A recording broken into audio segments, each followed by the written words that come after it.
Okay, got something to eat. About a minute. Let's get back at it. So, where was I? Starting to build up the tones and values now in the lower section. So one of the things I was thinking, because I had 5 minutes just sat or stood at the other side of the studio just looking at this piece, and I'm concerned how the light comes across, so I wouldn't actually see any detail here or really there, but then that becomes artistic license and interpretation. So I'm going to take this back a little bit more. I'm actually going to remove this so it becomes a device to move the eye around. And that's pretty much where I'm at right now.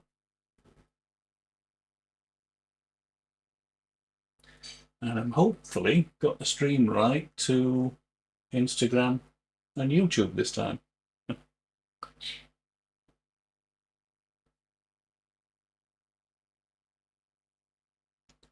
Finish my cup of tea off.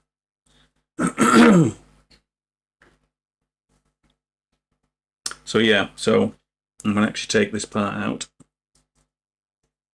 Just need to leave a bit of an indication just where it is.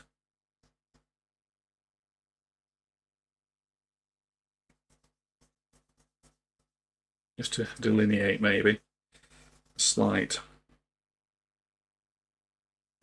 I'll have to have a look at the reference photo for that though. So taking all that out. I need to get some of the thicker charcoal sticks out to hand.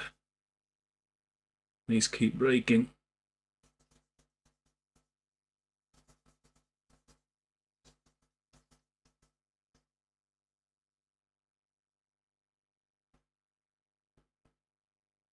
Yeah, I like that better already. It is a better device for moving the eye about.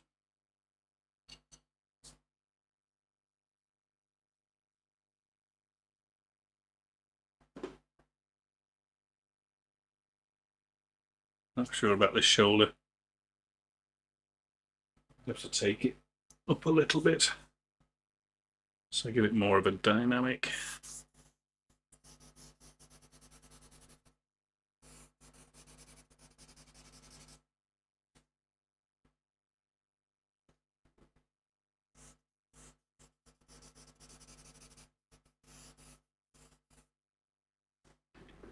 Yeah.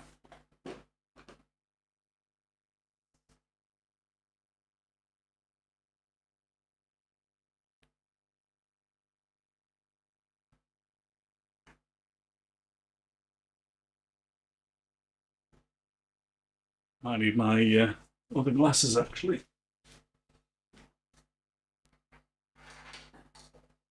Oh, I might be able to see the monitor over.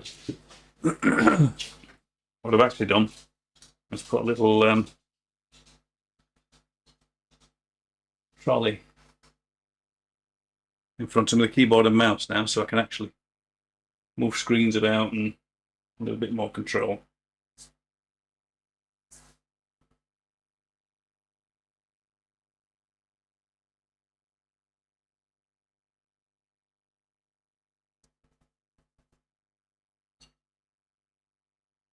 So I need to bring that a little bit more, a little bit better posture.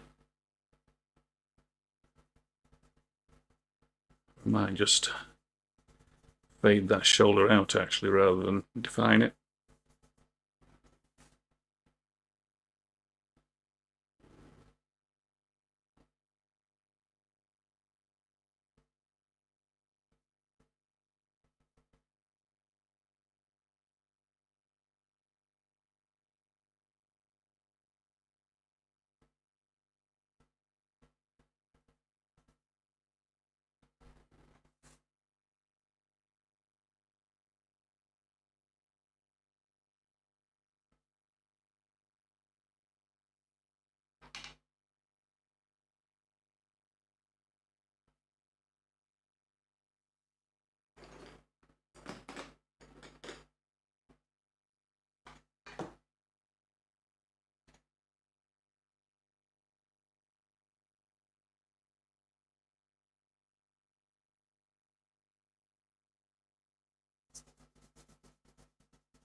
Yeah, that holds composition a lot better, I think. It's just where do I bring this black down to?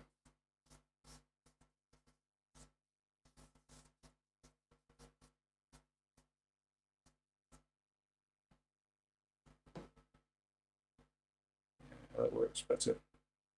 I think I'll lower that shoulder slightly.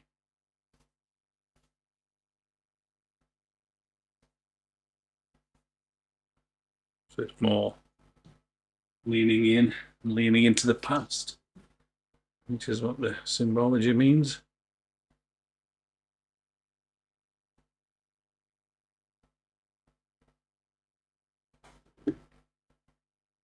Yeah, that's better.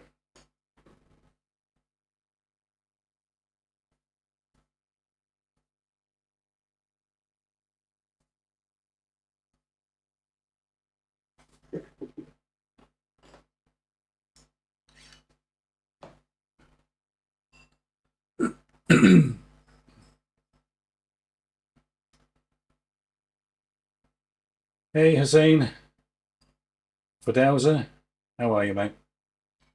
Much appreciated. Juice World fan, thank you.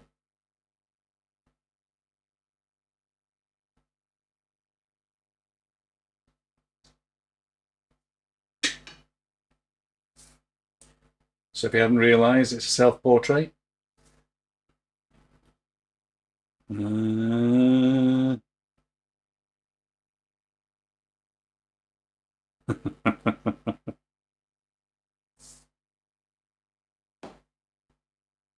Well, it's a self-portrait. It's classed as a diptych because there are two portraits on it. And I hope you can hear me okay. So my last piece of artwork I finished, and I was sort of not stuck for the next piece, but I wanted a bit of a change. So as a challenge, I thought I'd do a portrait, but not just one. I'd do two of them. Oops. I knew that was going to happen. Bear with me a minute.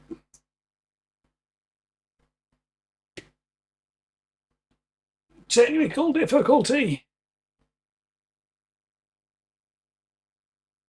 I've got a gimbal with that camera, and it looks like every, don't know however long, how long's that been going? 10 minutes. It's just turned. I'll see if it does it again. If it does, I'll have to swap it out.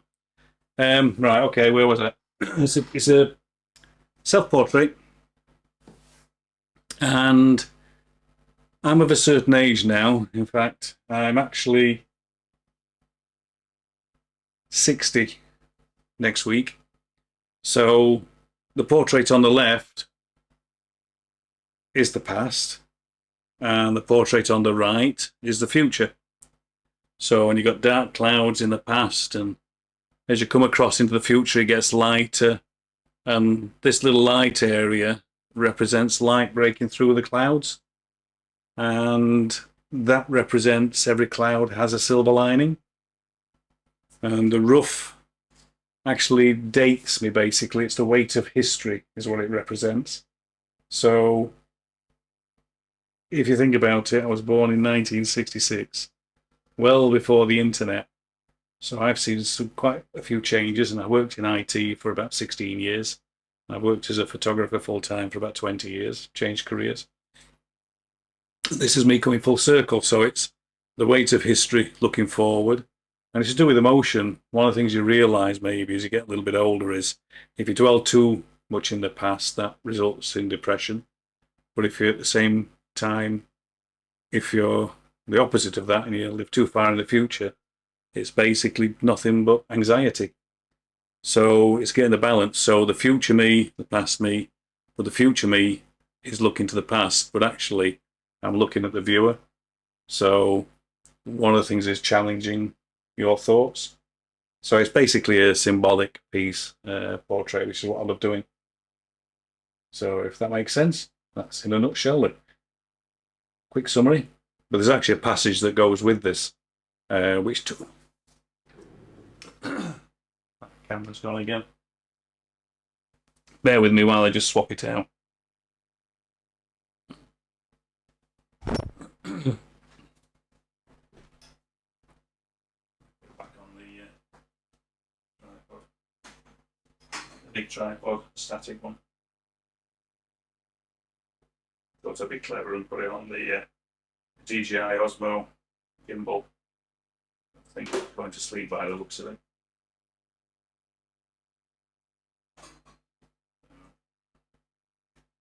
One moment. This is live.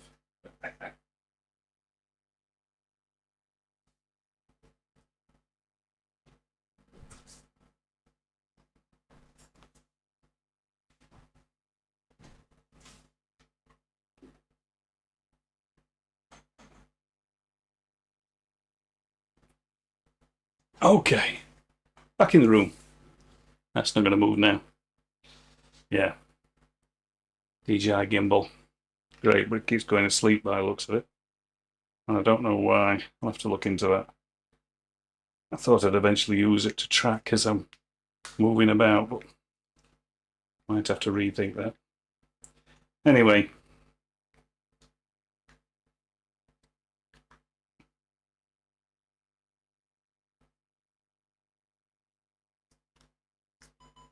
Okay, let's turn it off.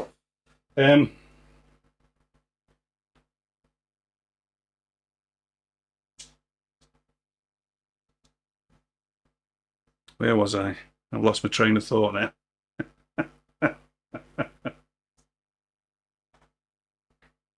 You'll have to remind me where I was.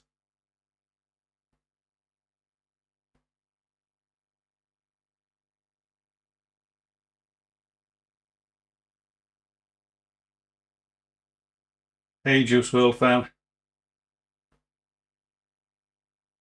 Much appreciated, but I've got no idea what that means. Very much new to this. I think this is only my third stream or fourth stream. So, but I've gone all out and I'm doing it to TikTok, Instagram, and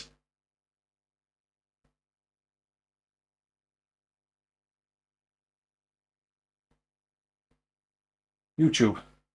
So I've switched my screens around this time round. And I can just see now. You've actually messaged a few times. So YouTube, you're subbing. That's fine. I get that now. We're on the same page. Thanks, Juice World. But yeah, so what I'm hoping to do, which is to actually, what's my Instagram? It's KN Creative _UK, I think it is. I'm gonna have to get a little roll of stickers on my easel, I think.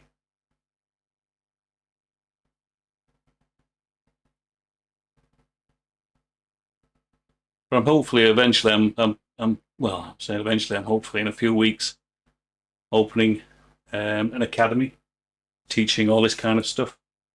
And I'll be looking for a few founding members I can actually build a course around to teach and show all the different methods of how to draw, and whether it's from hyperrealism through to impressionistic.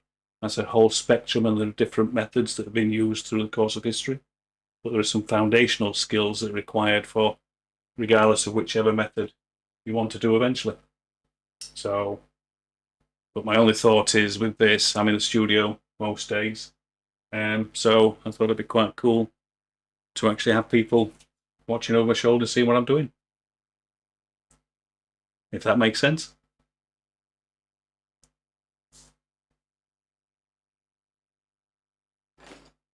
And the website is kncreative.co.uk.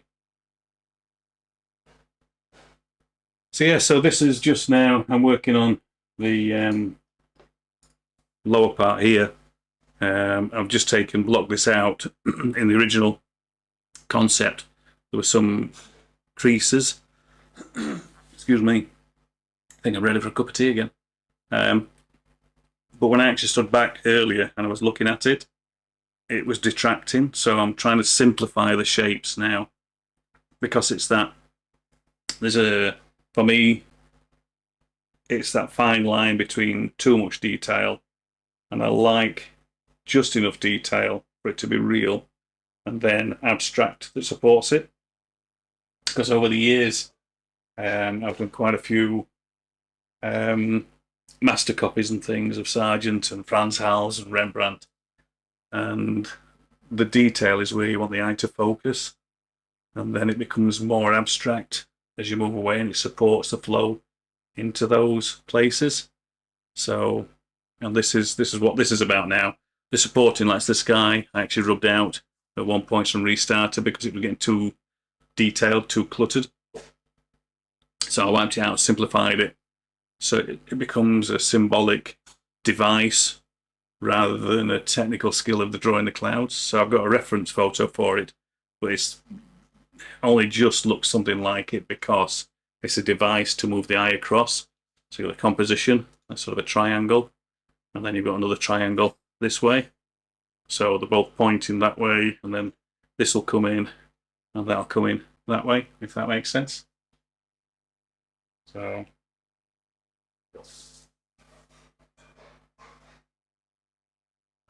yeah, so this is just about, there it is, the malt stick. So it's just now that refining process of this bottom part, and then I will actually fix it, some spray fixative over the top of it so it doesn't smudge, and then I'll refine it just a little bit more then, after it's been sat for a couple of 3 days, and you come and look at it afresh. So if you're new to this here, you're not sure, this is a putty rubber or a kneaded eraser, and basically you warm it up, it becomes very malleable, malleable, whatever the word is, and you can actually form it into a little, like a pencil basically, and then you can see it, and then you can actually use it to take charcoal out. So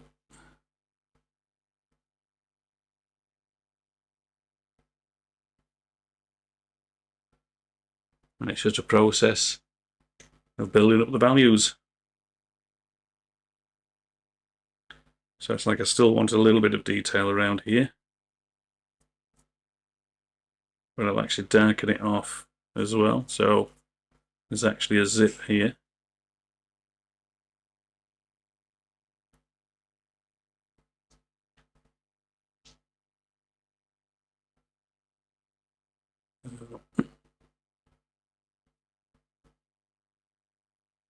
As you can see, look, that's just taken away some of the charcoal.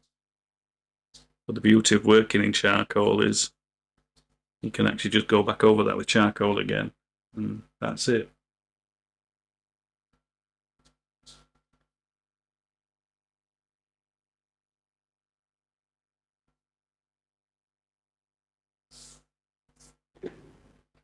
Hey, Toxic Reaper, see you on again. Much appreciated for the gift. I've got no idea how much that is or what it is, but always appreciated.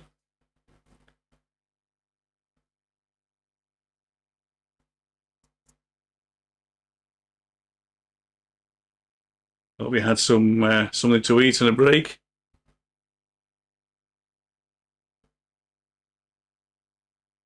And the one thing I've got to be careful of now, it is best working in daylight. And now I've got these lights on. They are a blue light, cool light, but it changes the values slightly when you're looking at things from daylight, from natural light. And the studio, or the office space I moved out of, which is the next room, my partner's now got that room to herself, and I moved in here, but I actually had daylight bulbs in there. The only problem is they're bayonet, and these are LED ones, so I've got to now source some LED daylight bulbs. I've just not got around to it yet, not a chance. So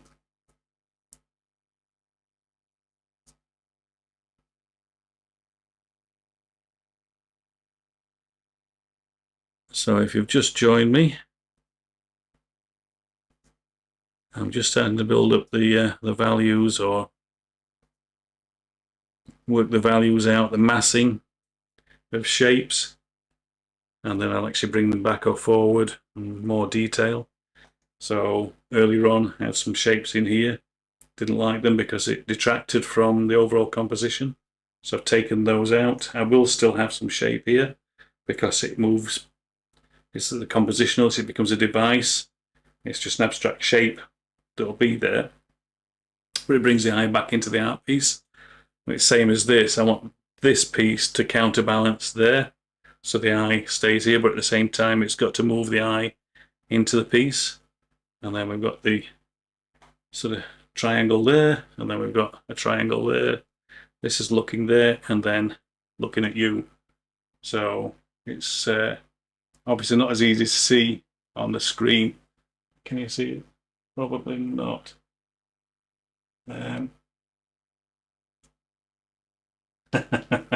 Narcissistic, eh, Michael? Well, it's a tradition going back a long, long time for artists. If you don't have a model to hand, you draw yourself or you paint yourself. Narcissistic, not so much. It's a means to an end. It's a cheaper version. It would cost quite a bit to have a model sat there for 20 hours. So I sit for myself for free. How does that sound?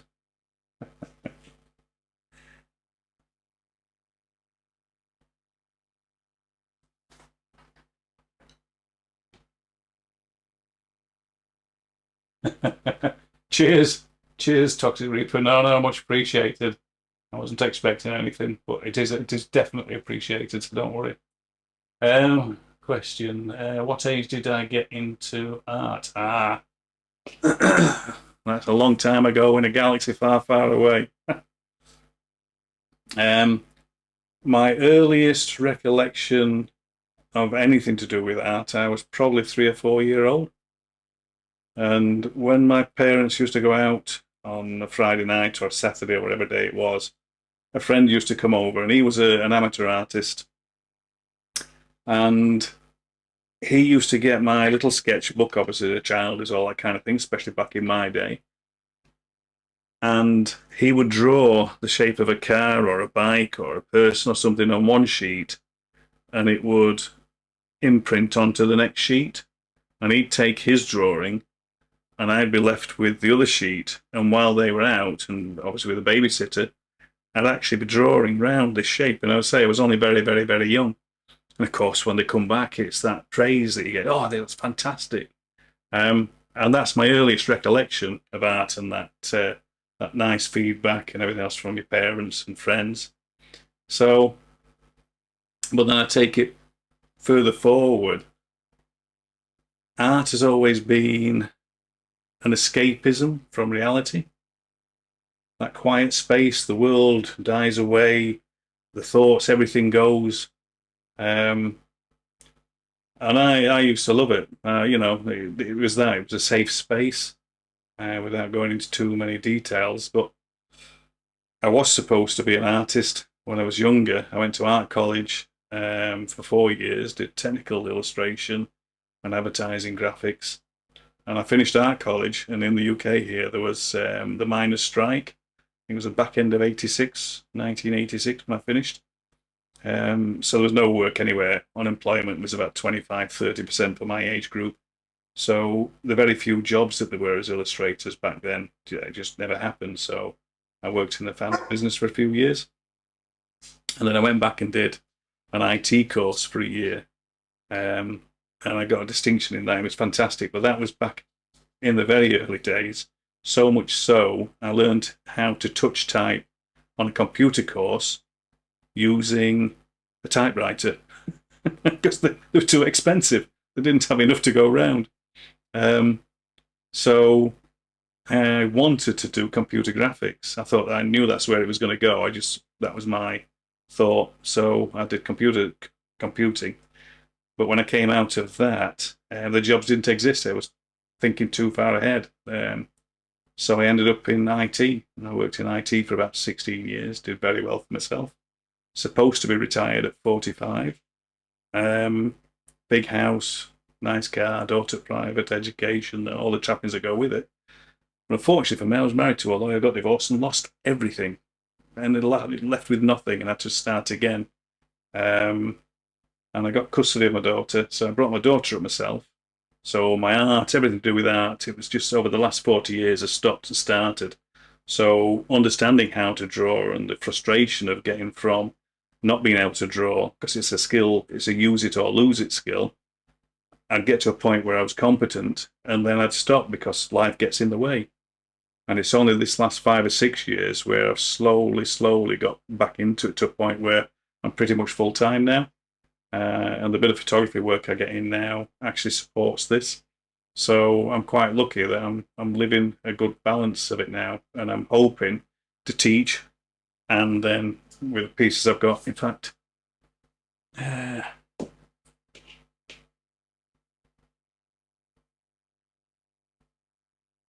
yeah, I can actually 110%, 110% agree with that, because it's that escapism from life. Everything fades away and the reason is you're using all your brain, all your concentration is focused at that point.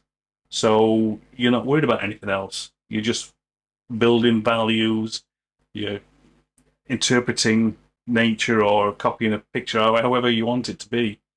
And it's a fantastic mechanism just to relax. And I've been tracking for years my heart rate variability and things like this. And this last month or so now, since this has become nearly full time, I feel so much more relaxed. Um, like I'm in my 30s. I wish. Yeah. It's giving Shakespeare. Yeah, yeah, it does. Well, that's the whole point of this. It's the history. It's the weight of history in the past. And like I say, I was born in 1966, and there was no internet back then, no AI.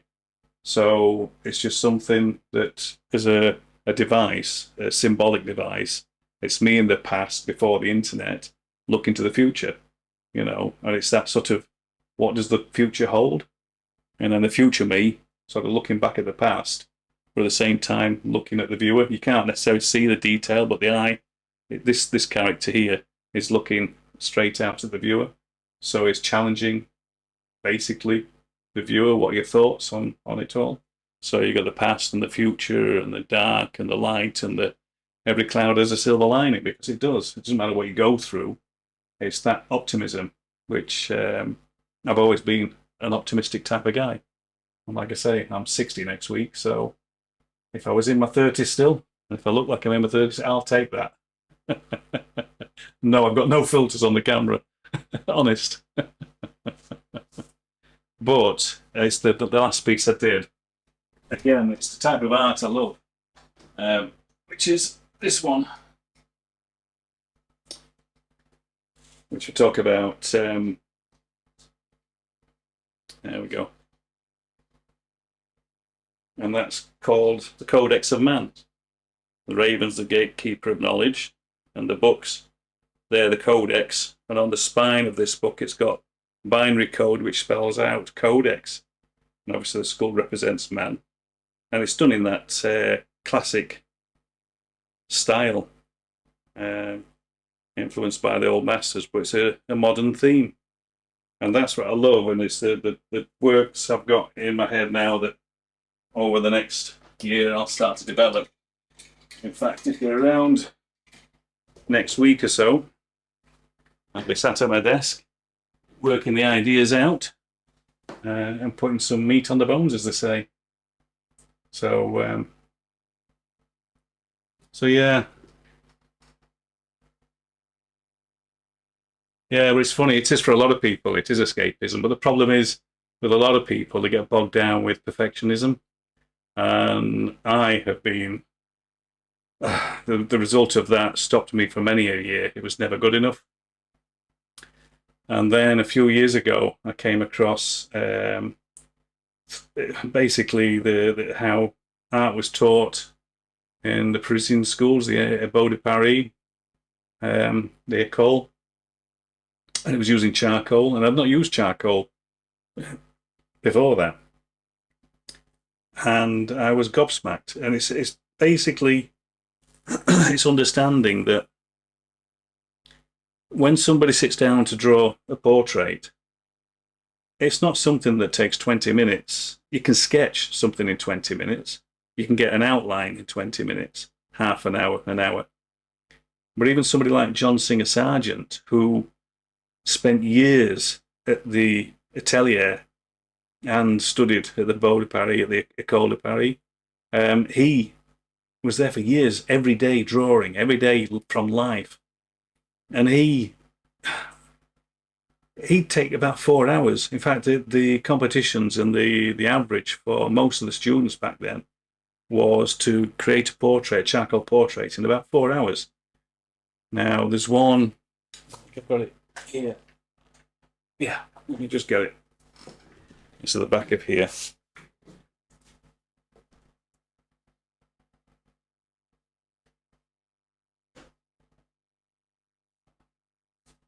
Might not be able to get it.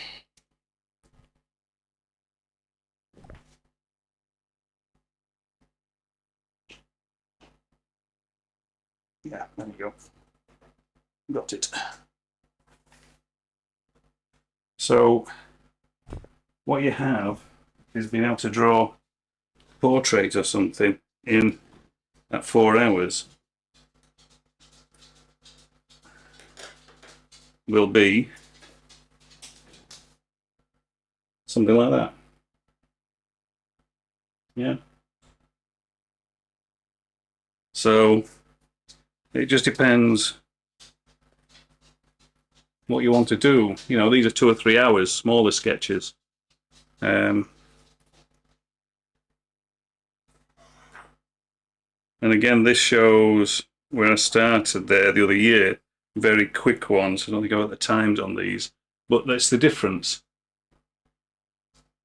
So last year I spent pretty much trying at least once a week.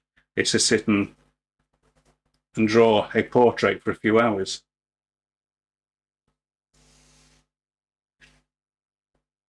When am I live again? I will probably be live again tomorrow afternoon. I'm going to try for most days, but I actually do work as a photographer. So it depends on when I have jobs booked in, and I've got 2 jobs booked in the morning. So I'm hopefully I'll have the edits done by just after lunch. So this is pretty quick to set up now. So I'm hoping then I can work on this some more tomorrow. And I'll probably do a couple of hours over the weekend. But I'm hoping in a few weeks' time to start doing a basic academy tutorial type once a week, maybe on a Thursday night, something like this. Which is so you've got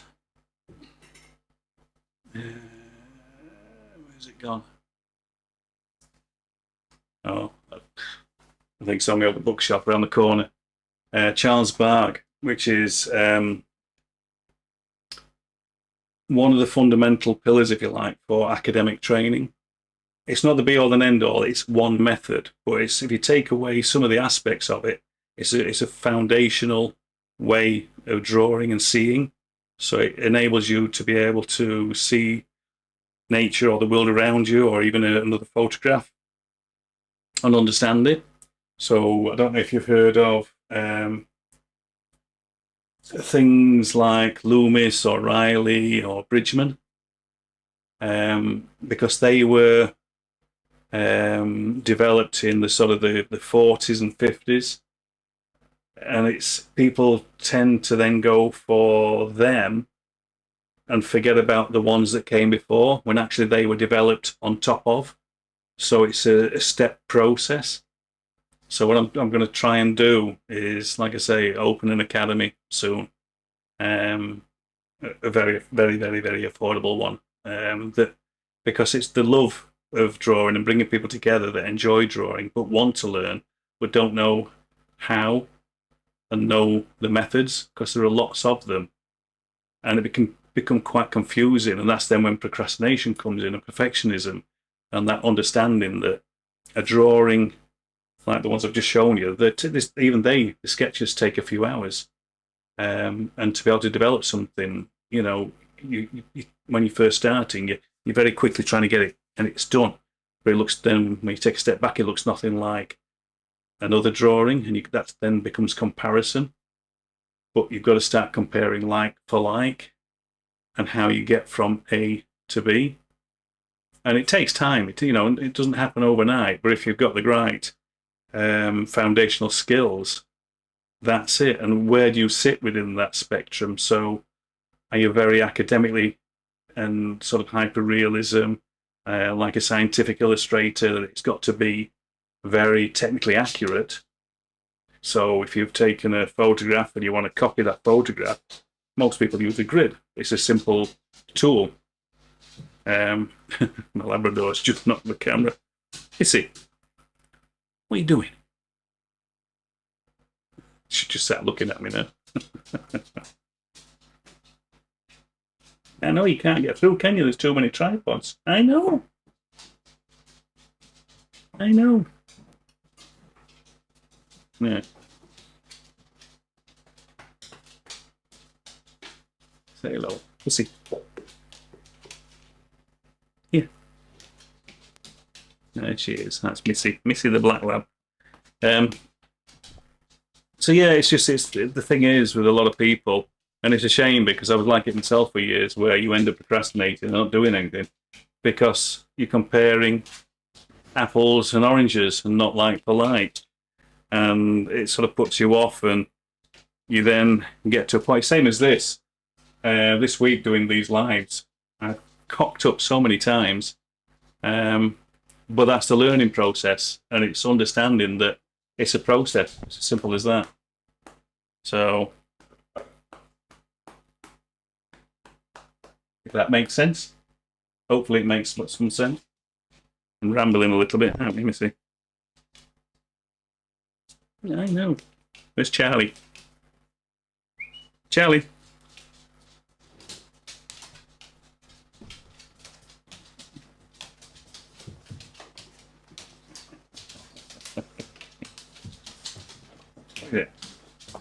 There we go. I know. On the floor. On the floor. Good boy. Right. Go in the kitchen. Kitchen.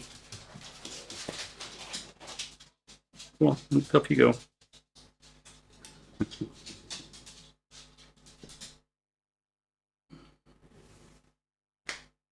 Right, where was I? No worries, Juice WRLD.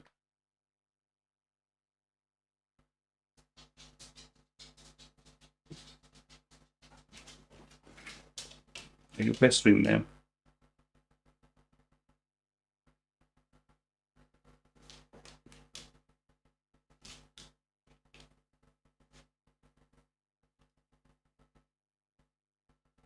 Your tail's on the camera, Missy. Right.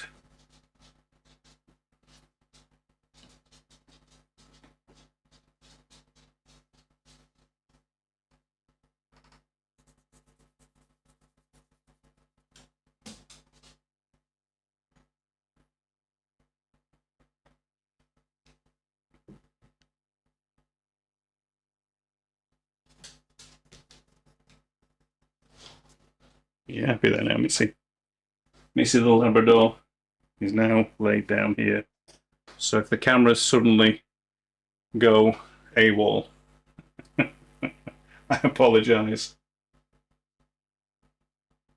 No worries, dude.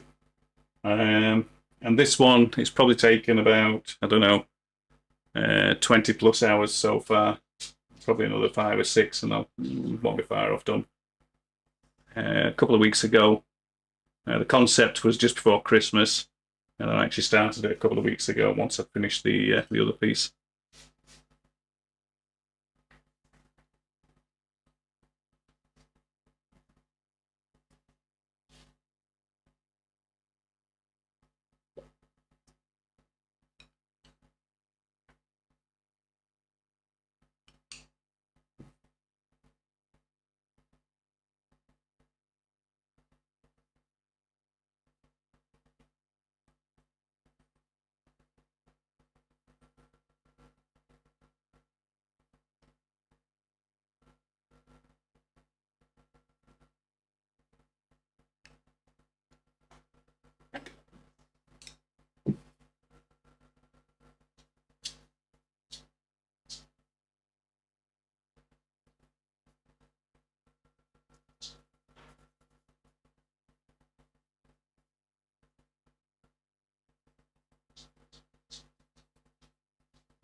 So all I'm doing now is flattening these tones out a little bit so the transition from light to dark is a little bit more subtle.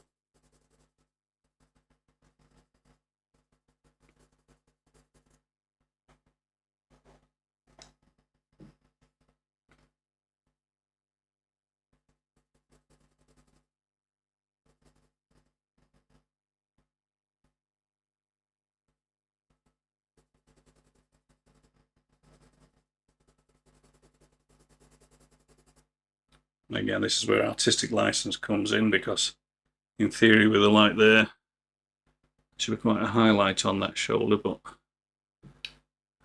I don't want to highlight there because it'll detract from the actual photo. From the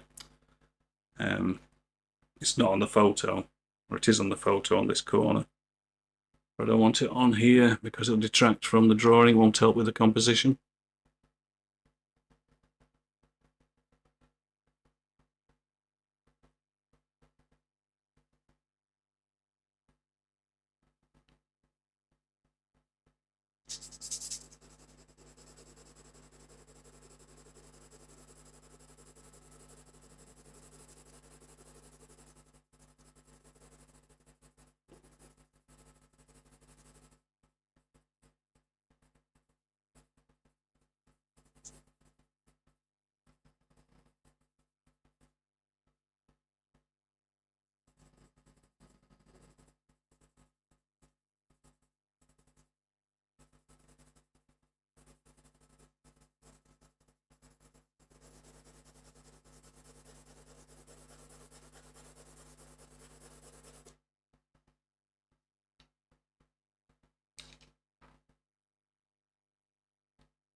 So one of the things I've got to be aware of here now, that's sort of one of the things I'm thinking about, is the way the light's falling off.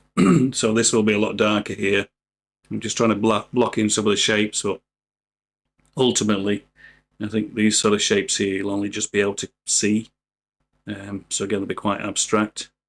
There's a little bit of a zip pattern here which I might put in as a device to move the eye up. And obviously just the folds and creases I'll put in very loosely. But I'm just trying to get a pattern that sort of works with the clothes. Still leave it quite loose. I'm thinking that light might be just a little bit too much. I'm looking at the camera. Yeah, it detracts the eye, so I'm going to push that back a little bit more, I think.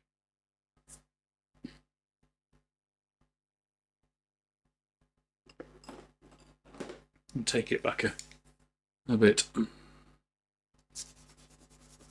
This is just a hard charcoal pencil.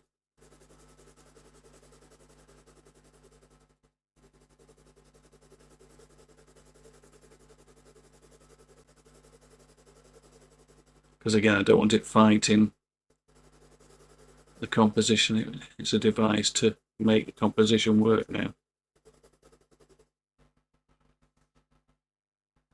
Yeah, straight away that's working, so just a little bit more, I think. It's going to be quite subtle.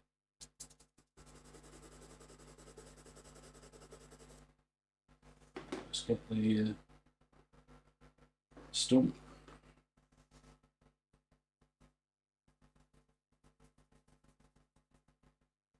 Bring a little bit in, a bit of extra charcoal.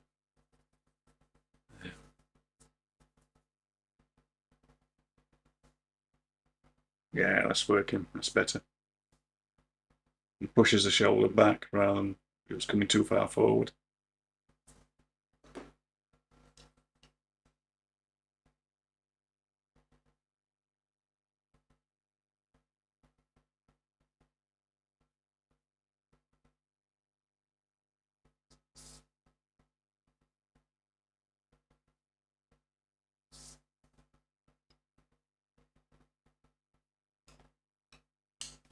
I'm just going to tighten that edge up just a little bit more again.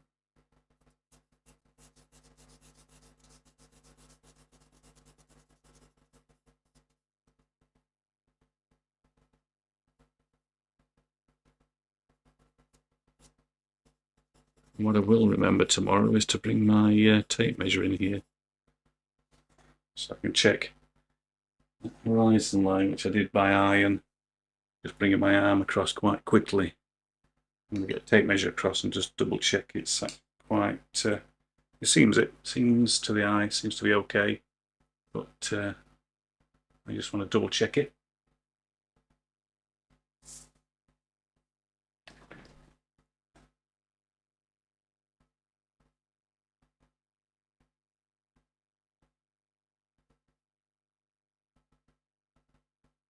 So I'm just looking at the video camera now because it's a smaller image, just to get the value grouping. I'm currently looking at this piece here to see how the shape works, whether it adds or detracts, whether to flatten it out just a little bit more, because it becomes quite sharp here. Too much. Whereas again, I need that to go back a little bit more. Get the stump.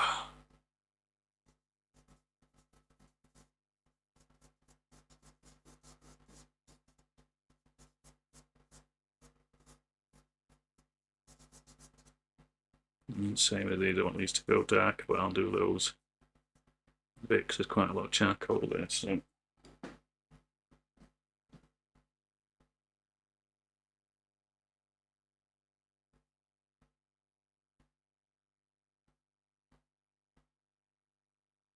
yeah, might actually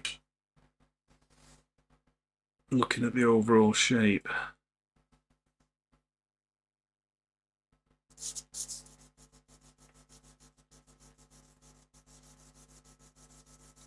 Might be better with a vignette.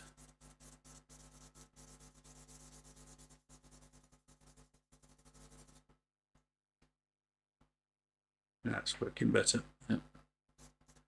I'll have to blend that a little bit better, but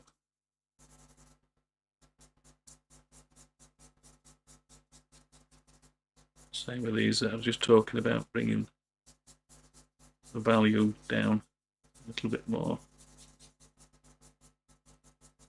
Because these are only supporting actors if you want to think about it that way. They're there just to add a little bit of context. Same with this one. That value is about right, but I just need to look at it in a bit more detail. Yeah, that's starting to work a bit better now.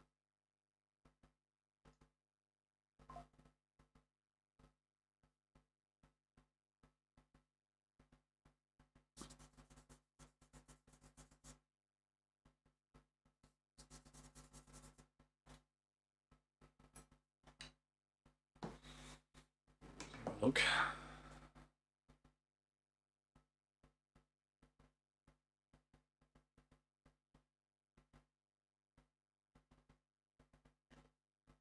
Yeah. Starting to work quite nicely.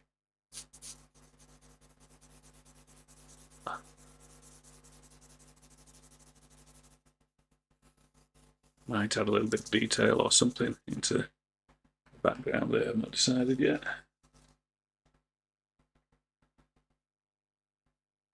Again, part of the narrative may be symbolic.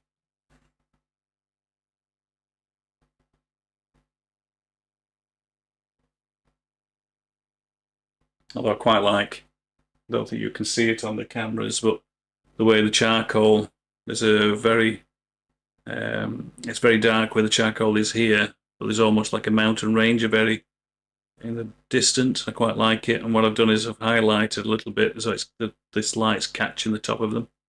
So, which again adds to that narrative of even over every mountain there's another mountain, but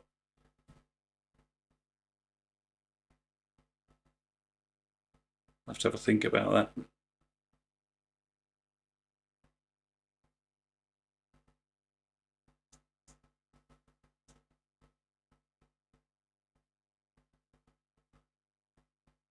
I've been going just over an hour again.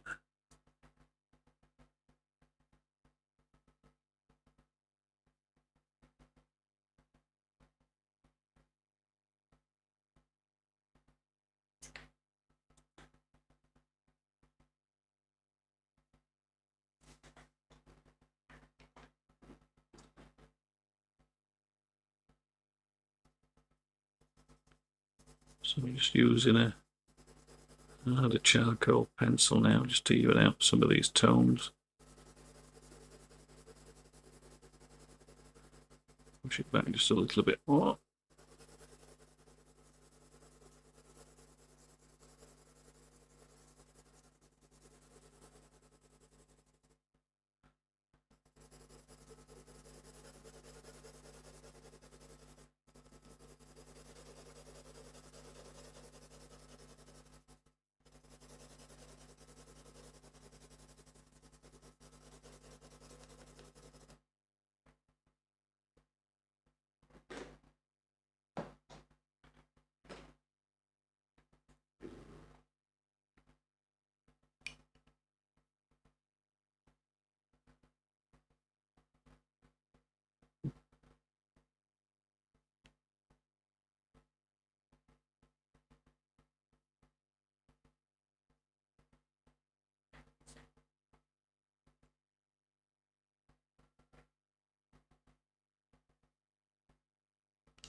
Okay, for those of you who've just joined, what I am doing now is using the kneaded eraser putty rubber, and in this bit I'm trying to get it looking that nice transition from this light. I've just pushed this back, it was too bright, so I'm just trying to get a nice transition, and it's not necessarily quite as obvious there, but you can maybe just start to see the odd little patch where it's darker.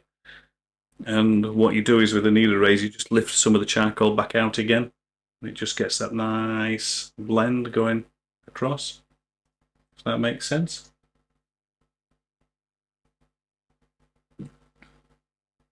So you'll see here in a minute, and if I need to, then I'll go back in very lightly with a sharp charcoal pencil, and where it's gone a little bit too light, it's lifted too much out, I'll put a little bit of charcoal back in again. And if you need it, reshape it, keep it nice and warm, and it picks up plenty of charcoal then. Obviously it's not as sticky if it's cold. So that's why you play about with it and knead it, which we call a kneaded eraser.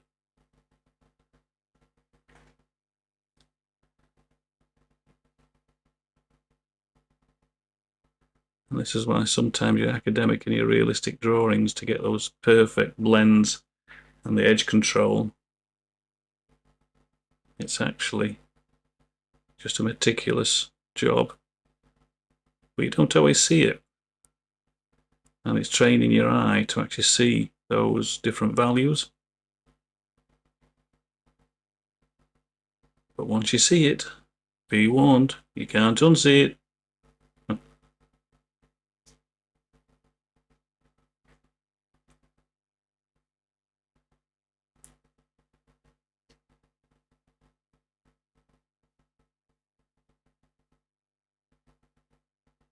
And it's quite methodical, quite calming actually, because you're just concentrating on this, and the brain quietens, and you're just in the moment.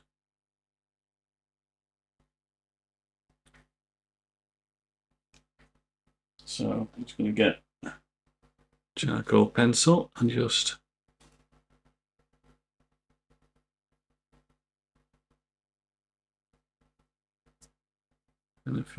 it's quite a toothy paper this, so you're never going to get it perfect.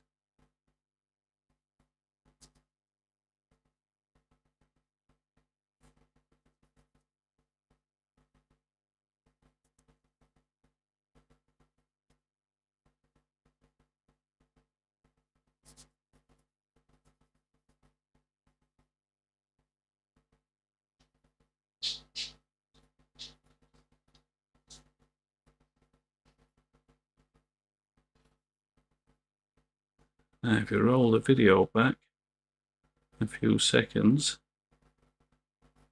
a couple of minutes while it's taking me to do this, you might not see much difference while I'm doing it, but believe you me, there is a very subtle difference, and it's those little things that make a difference to the whole.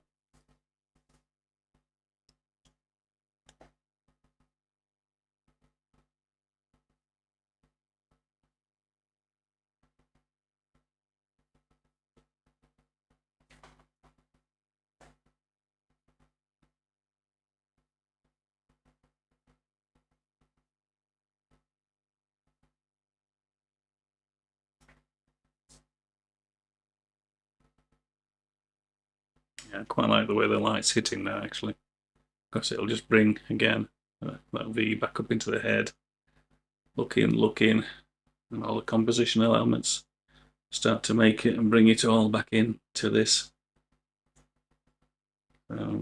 Yeah.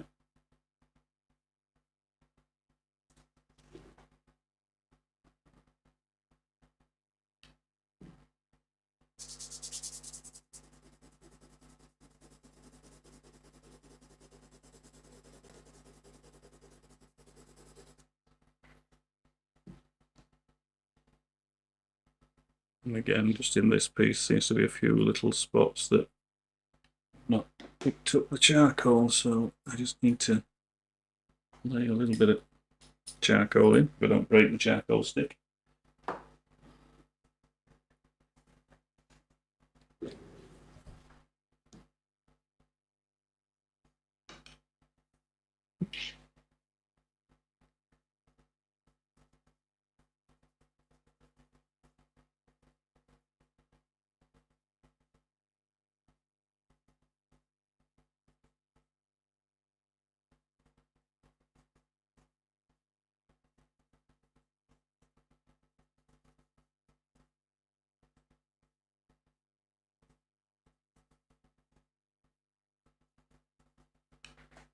A couple of little darker spots in there. Just going to lift a little bit of charcoal out, but I'm going to be careful here. Might have to put, could be a while, just, yeah. Bring charcoal in and charcoal out. These are the type of little bits maybe that I'll sort out once I've fixed the charcoal and just put little bits of charcoal back in again and see.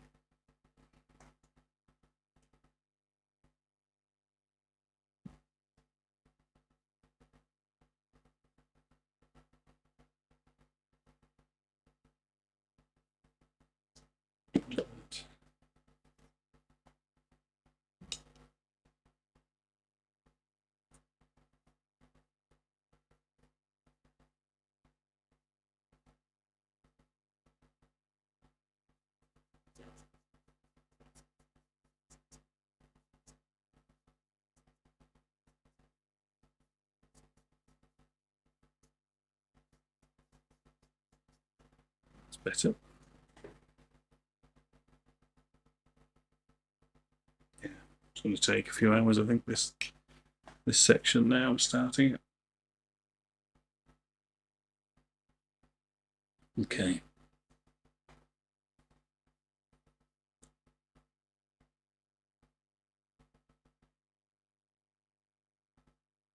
Hey Alicia, how are we tonight? All good, I hope?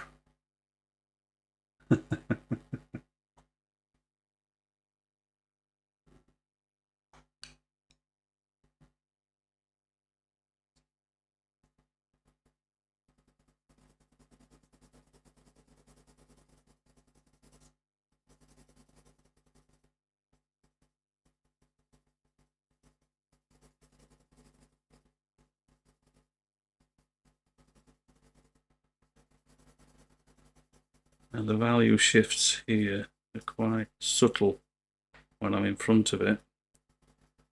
When I look round at the camera,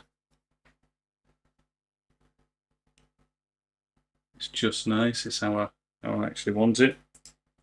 And one of the main things I mentioned earlier is when I take a break, I actually stand further away, because the problem is when you're thanks Alicia. It's coming on now, nearly done. Final stretch.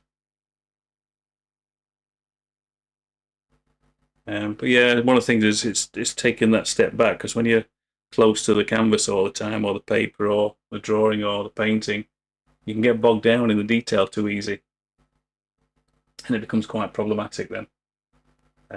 So it's actually have a break every now and again, taking a step back, which obviously once upon a time they didn't have cameras that I can actually see, so and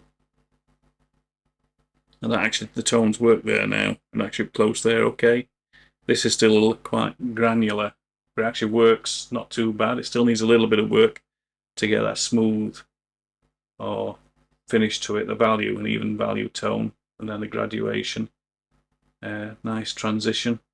That's not far off actually.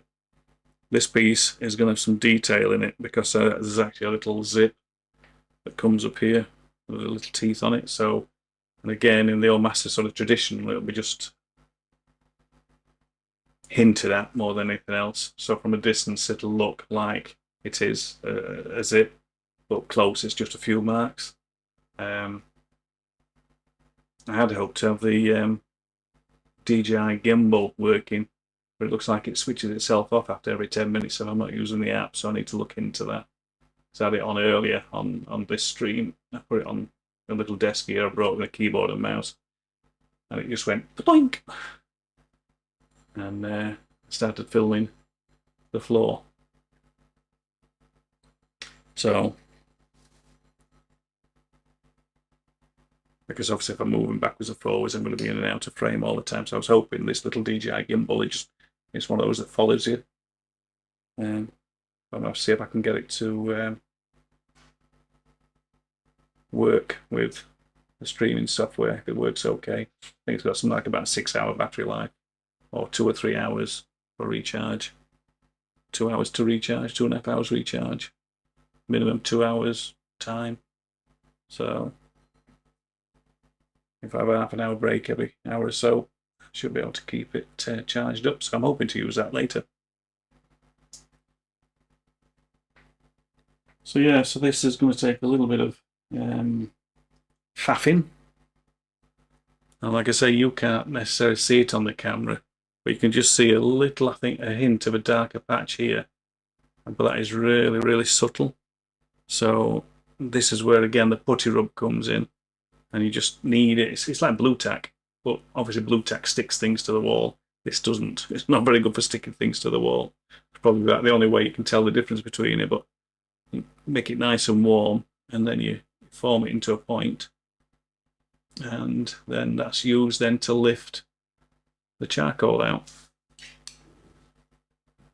So here we go. I'm just going to do this little section now, and I've got my wrong glasses on. I put these on so I could read the screen further away.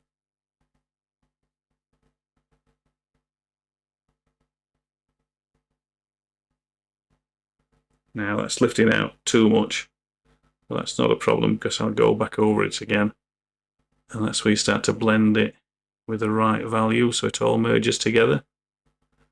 So you have a nice smooth texture, all of the same value.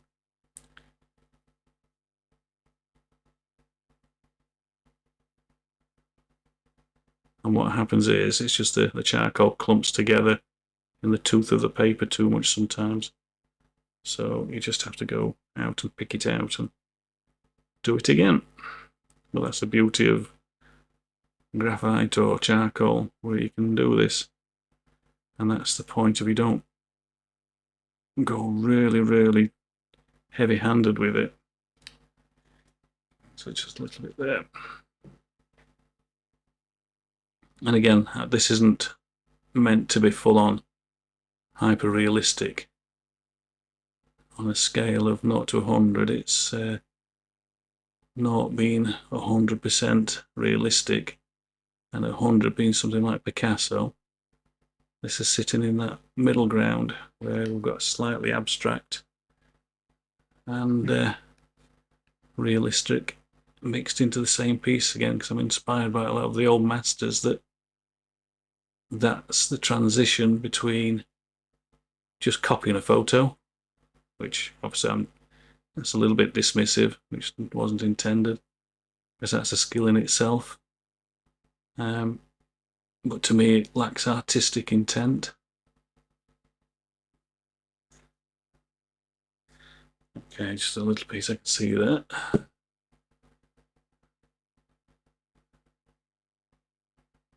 shoulder. Blend it out a little bit now. And let it fade.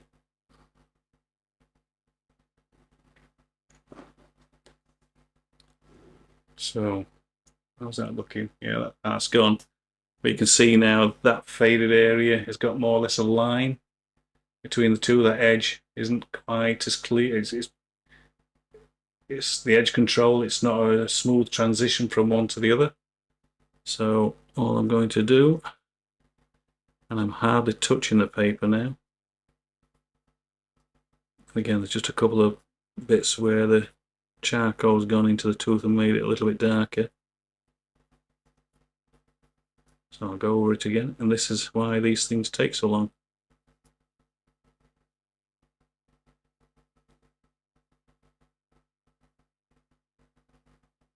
Because it's all about edge control, whether it's a sharp edge or a soft edge.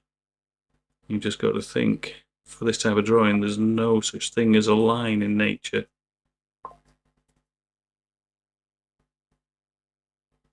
And once you get your head around what that means, it transforms your thinking of how to draw,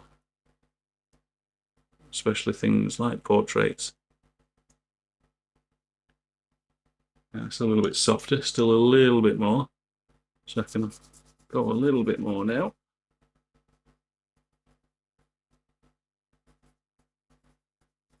And this is where, with a lot of training, where I'm not doing it at the minute, but I usually go backwards and forwards looking at the transitions, because the further away you go for it, it becomes easier to see those transitions. If you're too close to it, you don't see those transitions.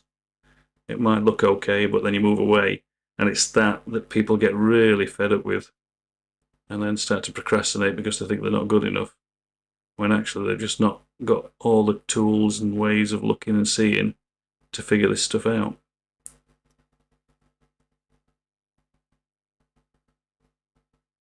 And then once you've got that, then artistic intent becomes a real thing.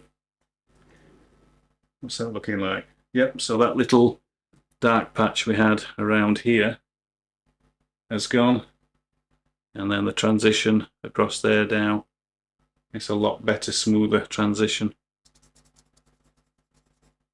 And I'm hardly touching the paper now. There we go.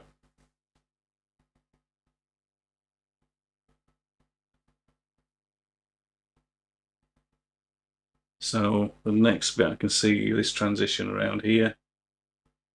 I think what I need to do is bring this down and smooth the transition. Don't mind it there. That little bit's darker. I suppose I could bring this up a little bit. But again, in here, there are whiter areas, which I don't mind them on this edge. And that's the beauty of it, is it becomes a choice then. It becomes a device for your narrative in your piece of art.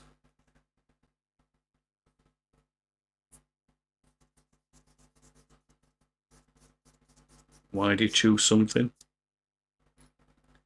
Every mark you put on a piece of paper, it's there for a reason. It's the reason you give it. It's same with commercial photography. You get to a point where, you know, you're using all sorts of props. But why do you use a prop to create a certain image?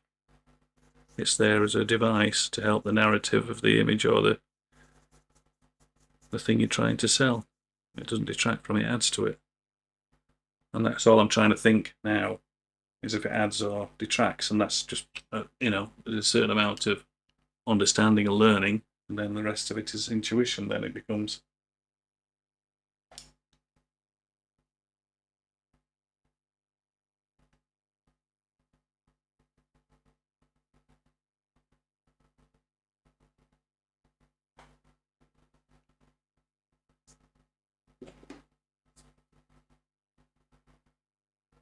Just notice, you see, the beauty of charcoal doesn't take much to smudge.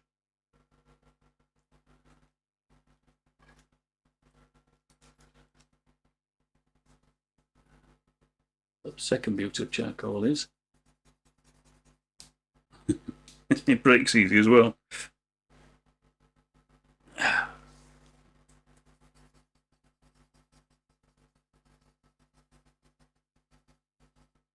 There we go. All I'm doing there is just knocking the loose charcoal off. Blends it back in with the paper. So, as if by magic, it was never there in the first place.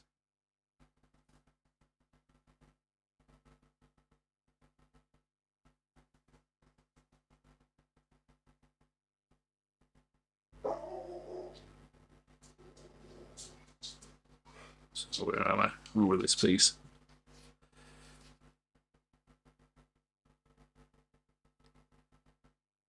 So again, I'm just lifting out tiny bits of darker charcoal. So The transition is smoother.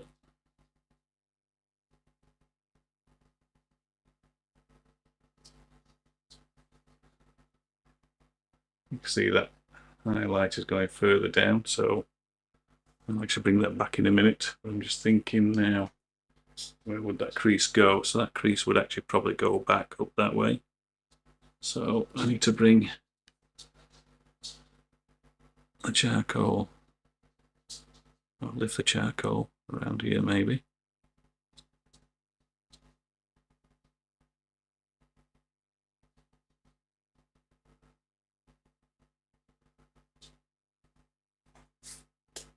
Yeah, that's working better.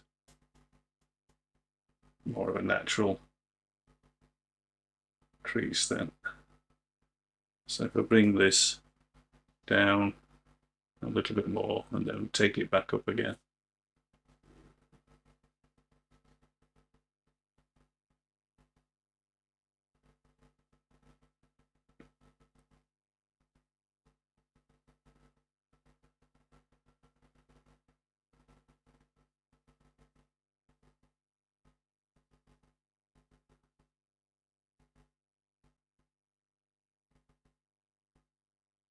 And it's quite relaxing, this.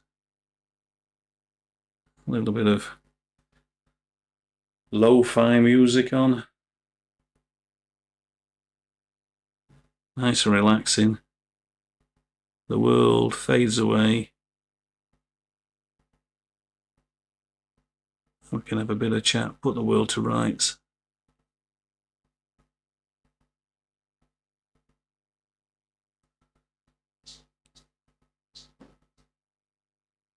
I'm going to go back in again. Just one little bit of tooth there. And again, you can go on like this for hours and hours and hours and hours and hours and hours and hours. It's like I can see there are a few pieces over here. But again, it's whether it adds to the device or not. It just becomes artistic intent then whether you leave them in or not.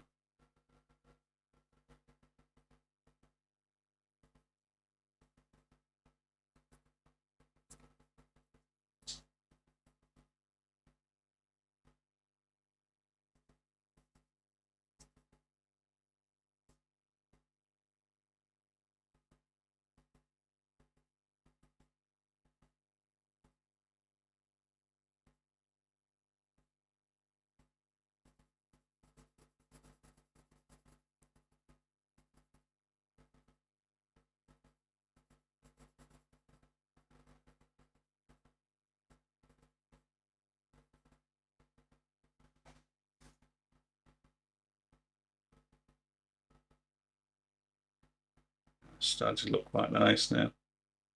Nice. I don't mind, we've got a light, it's a slightly darker patch here. But I don't mind that because it gives the form to the shoulder underneath it. As though that crease is just tapering.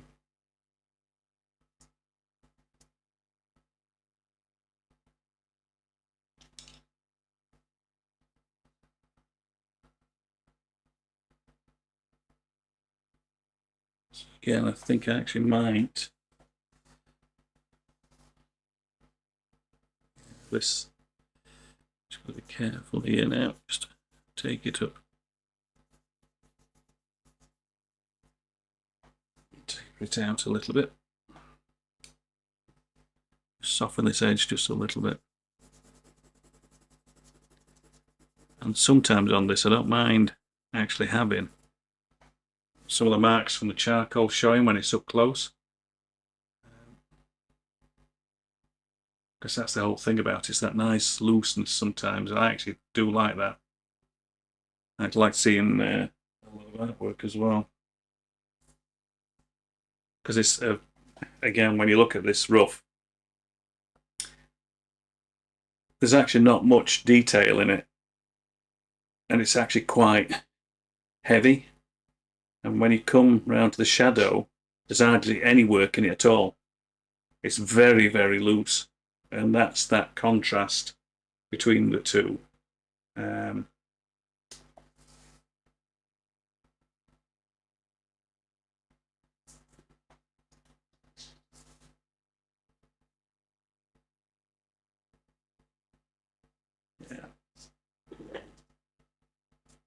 Have a look. Just bring it down.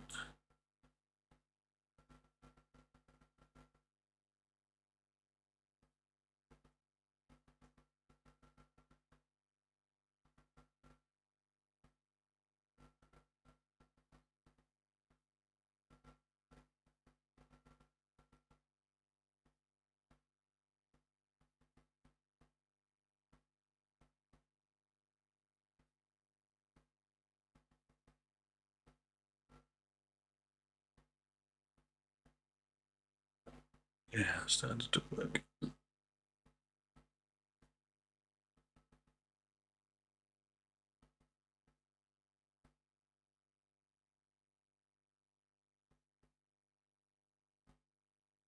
Just lift a little bit.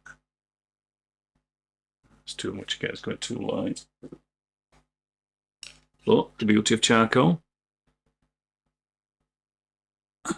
Thought it might have been nice to have a little bit of a more of a highlight there. And again, the material is quite soft, so there's no real major highlights on it.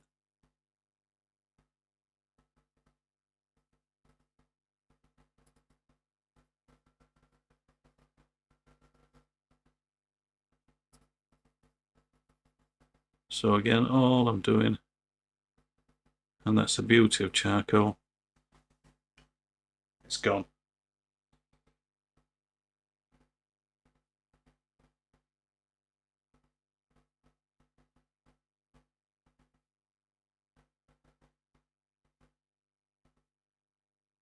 I'm just thinking I might actually quite like the looseness of the few strokes I've put in, so I might actually do that with the in that crease.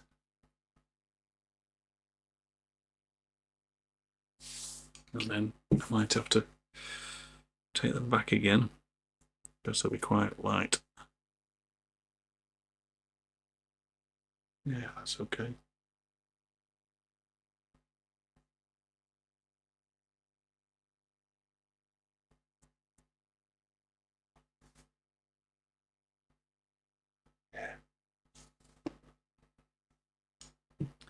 And then up close, it actually looks quite nice because you can see the marks.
Bringing some shape into this collar.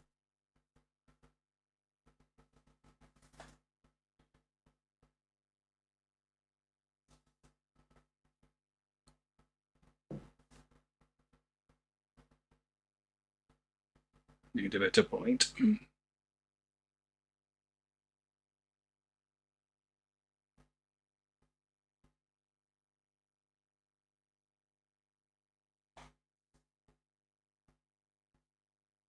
It's looking better. I actually need to bring this little collar slider. Again, these are all bits that you see when you take a further step back, or you look at a small, you take a photograph of it and look at a small photo, reduce the size of it. So, because I'm looking at the video feed now, I can actually see little bits that are, it saves me walking back a little bit. And I'm just judging the values and comparing and contrasting. And again, this doesn't really look like the photo, this bit. It's just an aid to get the eye in and to balance things out. So it's when it looks a little bit more balanced to me.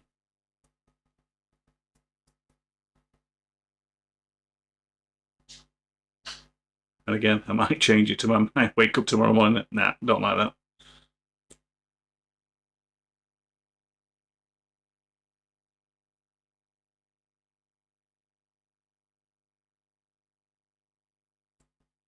How long have I been going now? Oh, 1.5 hours. Just over. What time is it? 10 to 9. I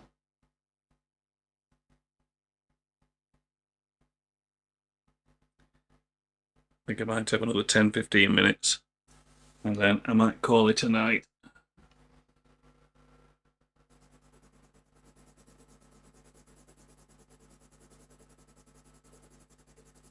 At this time of night, it's just about having a feed now with a bit of music on. Again, that lo-fi music, relaxing. That's all this is about right now.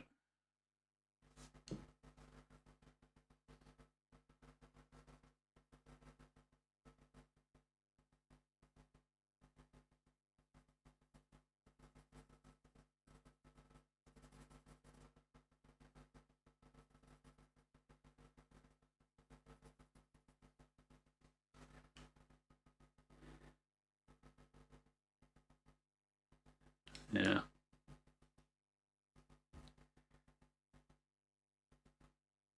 Quite dark charcoal in here that needs to be evened out just a little bit. Again, that's if I keep that. Yeah, it's not bad. I might actually just take that just a little bit to make it look like it's more of a crease. Although it doesn't look bad, actually. Let's leave it like that. I'll just work on some of these tones within this crease. These values, some of them need to be pushed back a little bit, and other ones need to be lifted. Like I say, they're really dark. Charcoal sometimes gets caught in the tooth of the paper. So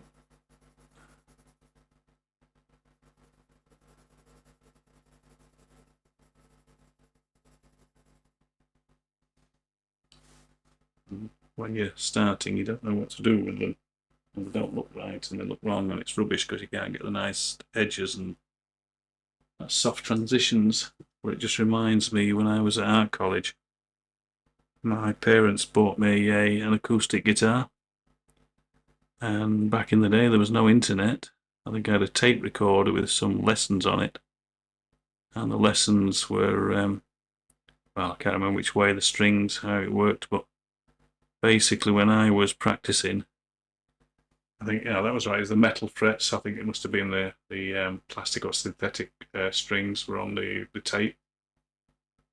When I was trying to copy what was on the tape, I had if you're a musician or a guitarist, you'll understand this, what I'm talking about, where the noise as you ran your finger down the string for the different chords, mine was making a rasp, my fingers were making a rasping noise, and on the tape that didn't exist.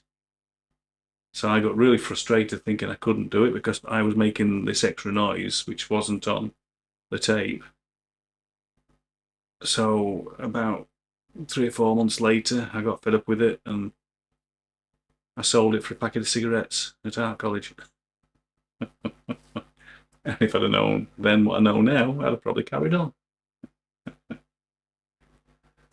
it's just that, if you don't know how to do something, you have to find out.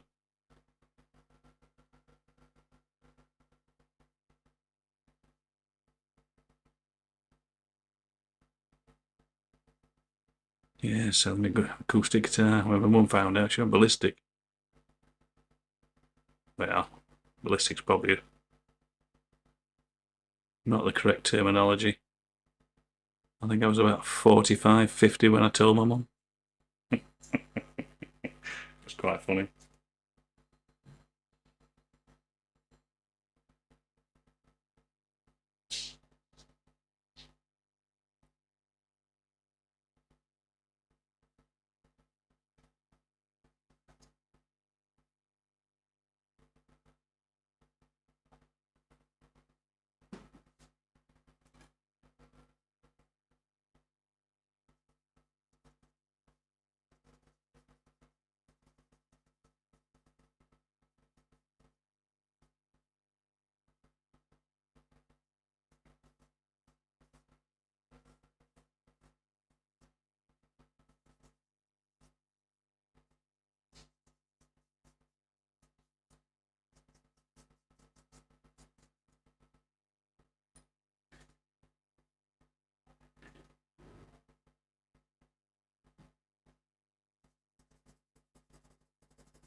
I like the idea of showing some of the charcoal marks in this lower section here.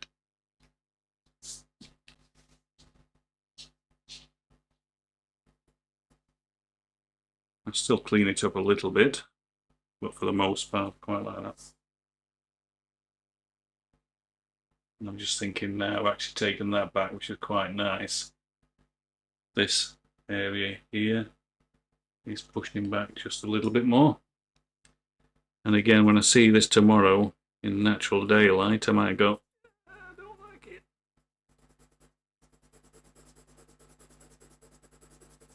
Because there's a difference in working under artificial light. It's not daylight corrected, this either.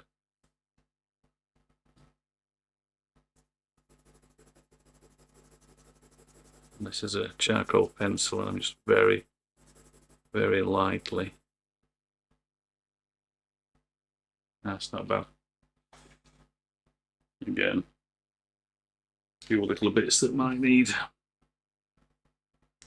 attention.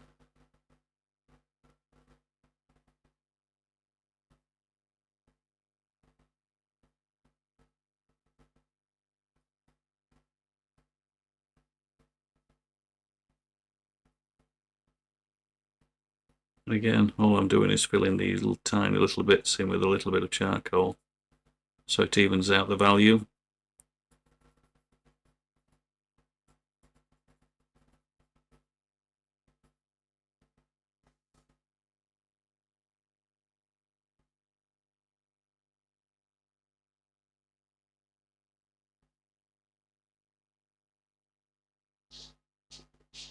Yeah, it's not looking too bad. So I think tomorrow I'll work on this section, and hopefully I'll finish that section and that section tomorrow afternoon. So I've got a couple of photography jobs booked in tomorrow morning. So I'll probably go live again tomorrow afternoon. So how long have I been streaming this time? 1:45, that's not bad. I think I'm ready for a break now. So I hope you've enjoyed. Have a lovely evening, and rest of your evening. I'm going to go and have a cup of tea, let the dogs out, and then I'll be off to bed. What am I reading? Oh, Dimian, The Bounce House. That's what I'm reading. I finished the Dungeon Crawler Carl series, which I think is next one's coming out in about May. So I've got this book, which is one of his again. It's not bad, not bad. If you've not read Dungeon Crawler Carl, you need a bit of sci-fi. Highly recommended. So that's it for tonight. Hope you've enjoyed, and I'll be streaming again tomorrow afternoon. So come by and say hi, and let's have a chat. Make yourself a cup of tea, sit down, relax, and chill. See you later.